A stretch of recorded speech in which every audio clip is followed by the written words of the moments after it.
రండి చూద్దాం. ఇప్పుడు 29వ అధ్యాయం రండి చూద్దాం. 29వ అధ్యాయం 20వ వచనాన్ని మనం చూద్దాం. 29వ అధ్యాయం 29వ వచనం. అప్పుడు రాజైన హిజ్కియా పెందలకడ లేచి పట్టణ అధికారులను సమకూర్చుకొని యెహోవా మందిరమునకు పోయెను. వినండి సోదరులు, ఎప్పుడైతే మందిరాన్ని చక్కగా రెడీ చేసినాడో ఆ తర్వాత ఎప్పుడు లేసినాడటమ్మా చెప్పాలి. ఎప్పుడు లేసినాడు? పెందలకడ అని బైబిల్లో, అరుణోదయం అని బైబిల్లో, ఉదయాన్ని అనే బైబిల్లో, మత్తయి సువార్త 28 మొదటి వచనంలో, మార్కు సువార్త 16 మొదటి వచనంలో, లూకా సువార్త 24 మొదటి వచనంలో, యోహాను సువార్త 25 మొదటి వచనంలో ఆ సమాధి దగ్గరికి వాళ్ళు చీకటిగా ఉండగానే, అరుణోదయముగానే, ఇంకా సూర్యుడు ఉదయించక మునిపే వారు ఎక్కడ వెళ్ళినారు? ఎక్కడ? ప్రభు సమాధి దగ్గరికి వెళ్ళారు. వాస్తవంగా పగలే సమాధుల్లోకి వెళ్ళలేరు, చీకటి ఉండి ఎవరన్నా పోతారా? కానీ వాళ్ళు చూడండి, తెల్లవారుజామునే ఉదయాన్నే అరుణోదయముననే వాళ్ళు ప్రభును చూడాలని ఒక ఆశ. అందరికంటే ముందు మేమే ప్రభును చూడాలి, మేము తెచ్చుకున్న సుగంధ ద్రవ్యాలని ఆయనకు పొయ్యాలని ఒక ఆశ. పెందలకడనే, ఉదయానే, చీకటి ఉండగానే, అరుణోదయమనే ఈ పదాలు ఉంటాయి 4 సువార్తల్లో. కనుక హిజ్కియా రాజు కూడా మందిరం అంతా రెడీ చేసిన తర్వాత ప్రియులారా పెందలకడనే లేచాడు. లేచి ఏం చేశాడు? ఒక్కడు వెళ్ళలే. చదవండి ఇప్పుడు 20వ వచనం. అప్పుడు రాజైన హిజ్కియా పెందలకడ లేచి పట్టణపు అధికారులను సమకూర్చుకొని, ఏమండి తెల్లవారుజామునే లేచాడు, ఇంటింటికి తిరిగాడు. అయ్యా లేని మందిరానికి వెళ్దాం, మందిరం రెడీగా ఉంది, ఆరాధన చేయడానికి మనం వెళ్ళాలి. పట్టణపు అధికారులు. ఇక్కడ వినండి, 25 సంవత్సరాల యవనస్తున్న మాట పట్టణపు అధికారులు ఎవరైనా మాట వింటారా? మాట్లాడలే. వింటారా? వయసేమో 25 సంవత్సరాల వయసు. కానీ ఆ పట్టణపు పెద్దలు ఉన్నారు, అధికారులు ఉన్నారు, వారందరినీ సమకూర్చాడంట. అంటే అక్కడ విషయం ఏంటి అంటే, జాగ్రత్త వినండి, అతడు ఎప్పుడైతే దేవుని మందిరం పైన దృష్టి పెట్టి మొట్టమొదటి స్థానం అక్కడ ఇచ్చినాడో మిగతా వాళ్ళని దేవుడే హిజ్కియాకు అనుకూలపరిచారు. రోమా 8:28 ప్రకారం సమస్తమును సమకూడి మేలుకరంగా జరిగించారు. పట్టణపు అధికారులు కూడా ఎవరు తిరస్కరించలేదు. చిన్న వయసులో చిన్నవాడైనా కూడా మందిరానికి వెళదామని పెద్దలు పిలుస్తూ ఉంటే, తమ్ముడు పద వెళ్దాం, రాజా వెళ్దాం. ఆ పట్టణపు అధికారులు అందరినీ అక్కడ చూడండి. అప్పుడు రాజైన హిజ్కియా పెందలకడ లేచి పట్టణపు అధికారులు సమకూర్చుకొని యెహోవా మందిరమునకు పోయెను. దేవునికి స్తోత్రం. ఒక 3 మాటలు ప్రాముఖ్యంగా మీ దృష్టికి నేను తెస్తాను, జాగ్రత్త వినాలి. మీరు ఎప్పుడైనా మందిరానికి వచ్చి ప్రార్థన చేసుకునేటప్పుడు ఈ 3 మాటలు మీరు ప్రార్థన చేసుకోవచ్చు. ఒకటి ఏమిటంటే, నా మందిరములో నేను మిమ్మల్ని ఆనందింపచేస్తాను అన్నాడు. రెండవది, మందిరం యొక్క మేలు చేత తృప్తిపరుస్తానన్నాడు. మూడవది, మందిరం యొక్క సమృద్ధి వలన సంతృప్తినిస్తాను అని అన్నాడు. దేవునికి స్తోత్రం. ఏమండి మళ్ళా చెప్తాను, మందిరములో మిమ్మల్ని ఆనందింపచేస్తాను, మందిరం యొక్క మేలు చేత మిమ్మల్ని తృప్తిపరుస్తాను, మందిరం యొక్క సమృద్ధి వలన సంతృప్తినిస్తాను మీకు. కనుక ఈ మందిరములో ఆనందము ఉందని, మందిరములో మేలు ఉందని, మందిరములో సమృద్ధి ఉందని వారికి అర్థమైపోయింది. అందుకే పట్టణపు అధికారులు పెద్దలందరినీ పిలుస్తుండగా అందరూ వచ్చేసారు. ఎప్పుడు పెందలకడనే, తెల్లవారుజామునే, ఇంకా సూర్యుడు ఉదయించక మనపే అందరూ మందిరంలో అడుగు పెట్టారు. ప్రియులరా, అడుగు పెట్టి ఏం చేశారో తెలిసిన? జాగ్రత్త వినండి. ఈ అధ్యాయంలో మీరు చదవండి, టైం లేదు కాబట్టి నేను కంటిన్యూ చేస్తాను, తర్వాత మీరు చదువుకోవచ్చు. ఏం చేశాడో తెలిసిన? ఆగిపోయినటువంటి బలులు స్టార్ట్ చేశాడు. ఏమండి బలులు అర్పించి దేవునికి యాగాలు చేసేవారు కనుక ఆగిపోయినటువంటి బలులను అర్పించడం స్టార్ట్ చేశాడు. రెండవది ఏమిటంటే, ఏ ఆరాధన అయితే ఆగిపోయిందో ఆరాధన చేయడానికి ప్రారంభించినాడు. ఈ అధ్యాయం అంతా మీరు చదువుకోండి, మీకు అర్థమవుతుంది. ఆరాధన చేయడానికి అక్కడ ప్రారంభించాడు. అంత మాత్రమే కాకుండా లేవీయులను ప్రియులారా వాద్యాలు వాంచడానికి పెట్టాడు. అలాగే యాజకులను బూరలు ఊదడానికి పెట్టాడు. ఎంత క్రమంగా ఈ అధ్యాయాన్ని మీరు చదవండి. హిజ్కియా, అందుకే నేను హిజ్కియా రాజు పుస్తకాన్ని రాసి పెట్టాను. ఇంకా ప్రింట్ చేయాలి దాన్ని. ఇది 8వ పుస్తకం, ఇంకా ప్రింట్ చేయాలి. అట్లా రాసి పెట్టాను. నా మందిర కన్స్ట్రక్షన్ ఉన్నందువలన ఆ బుక్లు ఆపాల్సి వచ్చింది. కనుక ప్రియులారా, ఎంత చక్కగా, అంటే మనం ఆలోచించాల్సిన విషయం ఏంటంటే వాద్యాలు వాయించడానికి ప్రత్యేకించబడిన లేవీయులకి అవకాశం ఇచ్చాడు. ఎవడంటే ఎవడు వచ్చి వాద్యాలు వాయించకూడదు. అక్కడ బూరలు ఊదడం కూడా యాజకులు మాత్రమే పెట్టాడు. ఇంత చిన్న వయసులోన ఇంత ఆత్మీయ కోణము ఎలా వచ్చిందంటే అతడు దేవుని మందిరానికి స్థానం ఇచ్చాడు. చప్పట్లు కొట్టాలి ప్రియులారా. ఈ దినాల్లో ఎంతమంది మందిరాలలో మార్పు లేని వాడు వాద్యాలు వాయిస్తాడు, రక్షణ లేనివాడు పాట పాడతాడు, ఈరోజు సమర్పణ లేనివాడు స్టేజ్ మీద ఎక్కి మౌతు పట్టుకుంటున్నాడు. కానీ హిజ్కియా రాజు అలా చెప్పలేదు. దేనికి లేవీయులు దేనికి అర్హులో దానికి పెట్టాడు, యాజకులు దేనికి అర్హులో దానికి పెట్టాడు. ఈ దినాల్లో ఎంతమంది, మన హైదరాబాద్ పట్టణానికి నేను వెళ్ళిన ఒక కాన్ఫరెన్స్కి వెళ్ళినప్పుడు అంతా యూత్ నిలబడతాను, అంత జీన్స్ ప్యాంట్లు టీ షర్ట్లు వేసుకొని, ఒకడేమో ఇంత గడ్డం పెంచుకుంటే, ఒకడేమో ఇంత ఎంటకలు పెంచుకుంటే, ఆ లేడీస్ నక్కుంటూ పాడుతుంటే సిగ్గు అనిపించింది. నాకు సిగ్గు అనిపించింది. ఇదే నా క్రైస్తవ మందిరంలో మీటింగులలో పాడాల్సినటువంటి వ్యక్తులు ఏమండి? ఇదేనా క్రమము? రండి ప్రియులారా, చదవండి 29వ అధ్యాయము, రండి చూద్దామా మాటను. 25వ వచనాన్ని చూద్దాం. మరియు దావీదు రాజునకు దీర్ఘదర్శి అయిన గాయను ప్రవక్త అయిన నాతానును చేసిన నిర్ణయం చొప్పున యెహోవా మందిరంలో తాళములను స్వరమండలములను సితారాలను వాయించుటకి అతడు లేవీయులను ఏర్పాటు చేశాను. దేవునికి స్తోత్రం. ఈ వాద్యాలు వాయించటానికి ప్రత్యేకించబడినటువంటి లేవీయులను మాత్రమే అక్కడ కూర్చోబెట్టాడు. ఎవడంటే ఎవడు నాకు కీబోర్డ్ వస్తుంది, నాకు ప్యాడ్ వస్తుంది, నాకు గిలక వస్తుంది, నాకు పాట వస్తుంది అన్నవాడిని కాదు. కానీ ప్రత్యేకించి దేవుడు ఎవరైతే వాటిని నిర్ణయం చేశాడో, ఆ దావీదు కాలంలోనే ఏ రీతిగా ఆ ఆరాధన జరిగిందో ప్రియులారా, ఆ రీతిగా లేవీయులను ఆ వాద్యాలు వాయించటానికి ఏర్పాటు చేశాడు. దేవునికి మహిమ కలుగును గాక. మీరు చూడండి, పెద్ద పెద్ద మీటింగుల్లో వాద్యాలు వాంచి ఆ మెద్దలు ఉండరు, ఇంకా పాటలు అయిపోయిన తర్వాత కనబడరు. వీళ్ళకి మార్పు ఉందంటారా? ఒకసారి నేను ఒక వివాహానికి వాక్యం చెప్పడానికి వెళ్ళినప్పుడు ప్రియులారా, నేను ఆ వాక్యం అయిపోయిన తర్వాత ఆ ఆర్కెస్ట్రా వారందరూ కూడా పాటలు పాడుతున్నారు, బాగా వాద్యాలు మంచి ఇంత చక్కగా పాడుతున్నారు.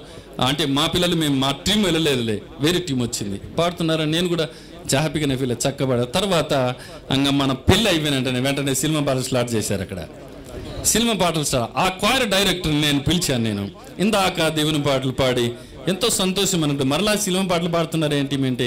అదే మా సార్, మా వృత్తి. ఇలాంటి వాళ్ళని ఎందుకు పిలుచుకోవాలి? ఇలాంటి వాళ్ళు ఎందుకు పిలుచుకోవాలి ఏంటి? ఈగను గురించి కొన్నిసార్లు చాలా చెప్తూ ఉంటాను. ఈగ ఎలా ఉంటుందంటే, ఈగ ఎలాగుంటుంది? మనము చేసుకునే భక్ష్యాల పైన ఆగుతుంది, అది మనం చేసుకునే మటన్ బిర్యానీ పైన కూడా ఆగుతుంది, ఆ తర్వాత పెంట మీద ఆగుతుంది, మురిక్కాలు వాడుతుంది. అది కాదు బతుకంటే, అది కాదు. చదవండి ఒక మాట, హెబ్రీయులకు రాసిన పత్రిక 7వ అధ్యాయం 26వ వచనాన్ని చదవండి. మన ప్రభు ఎలాంటి వాడు, మన ప్రభు ఎలాంటి వాడు. హెబ్రీయులకు రాసిన పత్రిక 7వ అధ్యాయం 26వ వచనాన్ని చదువుదాం. పవిత్రుడును నిర్దోషియు నిష్కల్మషుడును పాపులలో చేరక ప్రత్యేకమైన వాడు ఎవరైనా మన ప్రభువైన క్రీస్తు వారు. అలాంటప్పుడు ఆయన బిడ్డలమైన మనము ఎలా ఉండాలి? ఎలా ఉండాలి? మనం కూడా ప్రత్యేకంగా కనబడాలి ఈ లోకంలో. మన ప్రభు పరిశుద్ధుడు, మనం కూడా పరిశుద్ధంగా ఉండాలి. పాప స్థితిలో ఉండి లోకంలో తిరుగుతూ స్టేజ్ ఎక్కి వాద్యాలు వాయించడానికి వీలు లేదు. అలాంటి వారిని పిలుచుకోవాల్సిన అవసరం లేదు మనకు. ఒక గిలక కొట్టుకుంటే పాడుకోనికి అది దేవునికి మహిమ. మార్పు లేని వాడు ఎంత వాయిస్తే ఏమి ఉద్యమం? ఇక్కడ శరీర సంబంధమైన ఉద్రేకాలు కలుగుతాయి తప్ప ఆత్మీయ కోణం కనబడదు. అక్కడ ఆత్మీయ కోణం కనబడదు. ఇలాంటి వారు అవసరం లేదు మందిరాలు వాంచడానికి, మీటింగులు వాంచటానికి. హిజ్కియా రాజు రాజీ పడలేదు దీని విషయంలో. వారు పెద్దవారైనవచ్చు, గొప్పవారైనవచ్చు, కానీ లేవీయులే వాంచాలి. ఎవరు వాంచాలమ్మా? లేవీయులే వాంచాలి. వారు దేవుడు ప్రత్యేకంగా ఏర్పరచుకున్నాడు వారిని. ఆ తర్వాత కిందికి వస్తే బూరలు ఎవరు ఊదాలి? ఇష్టం వచ్చిన వాడు బూర పట్టుకోవడానికి వెళ్ళలేదు, యాజకుడే ఊదాలి. ఎంత చక్కగా ఉంటుంది అంటే కిందికి పోదాము. ఒక మాట చూద్దాము, చూడండి 27వ వచనాన్ని మనం చూద్దాం. 27వ వచనం. బలిపీఠము మీద దహన బలులు అర్పించుడని హిజ్కియా ఆజ్ఞాపించను. దహన బలర్పణ ఆరంభమగుటతోనే బూరలు ఊదుటతోను ఇశ్రాయేలు రాజైన దావీదు చేయించిన వాద్యములను వాయించుటతోను యెహోవాకు స్తుతి గానము ఆరంభమాయెను. దేవునికి స్తోత్రం.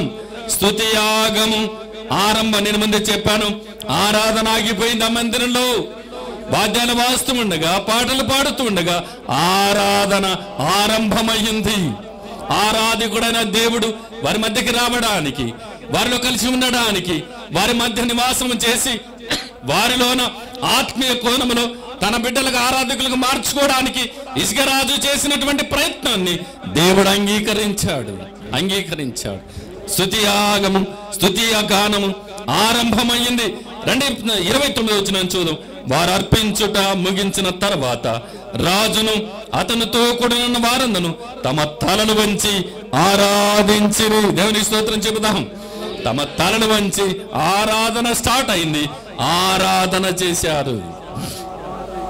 ఏమండి, ఆరాధన స్టార్ట్ చేయింది, ఆరాధన చేశారు. వాళ్ళందరూ కూడా ఆరాధన చేసే వాళ్ళు ఎలాంటి వాళ్ళు ఆరాధన చేయాలి? ప్రభువైన క్రీస్తు వారు ఈ లోకంలో ఉన్నప్పుడు సమరయ స్త్రీతో సంభాషణ జరుగుతూ ఉండగా అని చెప్పాడు, తండ్రిని ఆరాధించేవారు ఎవరైనా కానీ యథార్థంగా ఉండాలా. ఏమండి, ఎట్లా ఉండాలా? యథార్థంగా ఉండాలి. యథార్థంగా ఉన్న వారి ఆరాధన అంగీకరిస్తాడు. యథార్థంగా ఆరాధించాలంటూ మరల కిందకు వచ్చేపాటికి, అమ్మా, తండ్రిని ఆరాధించేవారు ఆత్మతో సత్యముతో ఆరాధించేవారు కావాలి. కనుక ఆత్మతో సత్యముతో ఆరాధించే ఆరాధికులు కావాలి దేవునికి. అలాంటి వారు కావాలని నా తండ్రి కోరుకుంటున్నాడు. బా, ఎంత బాగుంటుందో మాట. ప్రభువారు ఆమెతో మాట్లాడుతున్న మాట. నేను ప్రతిరోజు ఉదయాన ఈ పదాలను నేను వాడు, ప్రభువా, నిన్ను ఆరాధించే ఆరాధికుడిగా నన్ను మార్చుకో, నిన్ను స్తుతించే స్తుతి పాత్రగా నన్ను మార్చుకో. నువ్వు నాకు పాటల ఈ కృపనిచ్చావు. నేను పరవశించి పాడుతూ ఉండ. నేను పాడిన ప్రతి చోట పరవశించి పాడాలి. నేను ఆరాధన చేసిన ప్రతి చోట ఆత్మతో సత్యముతో ఆరాధన చేయి. నిన్ను ఆరాధించే ఆరాధిక నన్ను మార్చుకో. 1 గంటన్నర సేపు నేను ఆరాధనలో కూర్చుంటానంతే. నన్ను మార్చుకో నాయన. 24 hours నీ పని చేయడానికి నన్ను ఆరాధికునిగా మార్చుకో. ఎవరంటే ఎవరు ఆరాధన చేస్తే అది దేవునికి అంగీకారమైనది కాదు. హిజ్కియారాజు ఎంత క్రమముగా లేవీయులను ఏర్పాటు చేసుకుని, యాజకులను ఏర్పాటు చేసి, బలును స్టార్ట్ చేసి, అర్పణలు అర్పిస్తూ తల వంచి ఆరాధన చేసేది. ఏమా, ఎగిరెగిరి దుంకులు కాదు. ఏమా, తల ఎందుకు వంచారు? ఇక్కడ తల పైకి లేపమని మరొక చోట బైబిల్ ఉంది, కానీ వంచింది తల ఎందుకు అంటే, ప్రభువా, ఇంతవరకు నిన్ను ఆరాధన చేయాలని బలహీనమేమో నా తల ఎత్తు చూసే అర్హత మాకు లేదు. హిజ్కియా సుంకరి చేసినటువంటి ప్రార్థన మనకు జ్ఞాపకం రావాలి. ఈ మందిరాన్ని మేము దూరమై ఉన్నాము, మందిరంలో ఆరాధన ఆగిపోయింది, మేము నిన్ను ఆరాధన చేయలేని బలహీనమయ్యాం. ఈ రోజు మందిరానికి వచ్చాం, కానీ మా తల ఎత్తి నిన్ను ఆరాధించే అర్హత మాకు లేదు. కాబట్టి తల వంచుకొని ఆరాధిస్తున్నాము. తల ఎందుకు ఎత్తలేకపోయారు అని అంటే, అంతవరకు దేవుని మందిరానికి రాలేదు వాళ్ళు. అంతవరకు దేవుని మందిరంలో ఆరాధన జరగలేదు, బలులు జరగలేదు, మందిరం ముయ్యబడిపోయింది, దీపాలన్నీ ఆరిపోయాయి. సిగ్గుతో తల వంచుకున్నట్టుగా మన భాషలో, ప్రభువా, ఇంతవరకు మేము నిన్ను ఆరాధించలేకపోయాం, నీ మందిరానికి రాలేకపోయామయ్యా. ఎదుగో మా తల ఎత్తి చూసే అర్హత మాకు లేదు, తల ఎత్తుకొని ఆరాధన చేసే అర్హత మాకు లేదని తల వంచి ఆరాధన చేసేది. ఎలాంటి ఆరాధన కోరుకుంటున్నాడు అంటే, ఇలా మరలా ఒకసారి మనం జ్ఞాపకం చేసుకుంటే 51వ కీర్తన భాగంలో చదవద్దులని చెప్తున్నాను కంటిన్యూగా. ఆ కింద రాయబడింది ఏమంటే, విరిగి నలిగిన మనసు దేవునికి ఇష్టమైన బలి. ఆ దానిని దేవుడు లక్ష్యముంచును. వాళ్ళ హృదయాలు విరిగిపోయినాయి, వారి మనసులు విరిగిపోయినాయి, తల వంచారు. అయ్యో ప్రభువా, నిన్ను ఆరాధన చేయాలని బలహీనమైన ఎంతవరకు నాయన ఇదిగో ఈ కృపనిచ్చావు. హిజ్కియారాజు ద్వారా మరలా మీ సన్నిధికి రావడానికి సహాయం చేసావు. ప్రభువా, నిన్ను ఆరాధించడానికి కూడా అర్హత లేనటువంటి దౌర్భాగ్యం వారి మనసులు కృంగిపోయి, వారి మనసులు విరిగిపోయి, హృదయాలు విరిగిపోయి దేవుని తల వంచి ఆరాధన చేశారు. దీనిని దేవుడు ఇష్టపడతాడండి. దీనిని దేవుడు ఇష్టపడతాడు. చెప్పండి, ఎలా ఆరాధన చేస్తారు? దేవుని మందిలో ఎలాంటి ఆరాధనలు ఇప్పుడు జరుగుతున్నాయి? మనకిచ్చిన మందిరాలలో, దేవుడిచ్చినటువంటి పరిచయలో దేవుని మందిర సేవ విషయములో హృదయపూర్వకముగా జరిగించి వర్ధిల్లెను. మా తమ్ముడు వినాలి.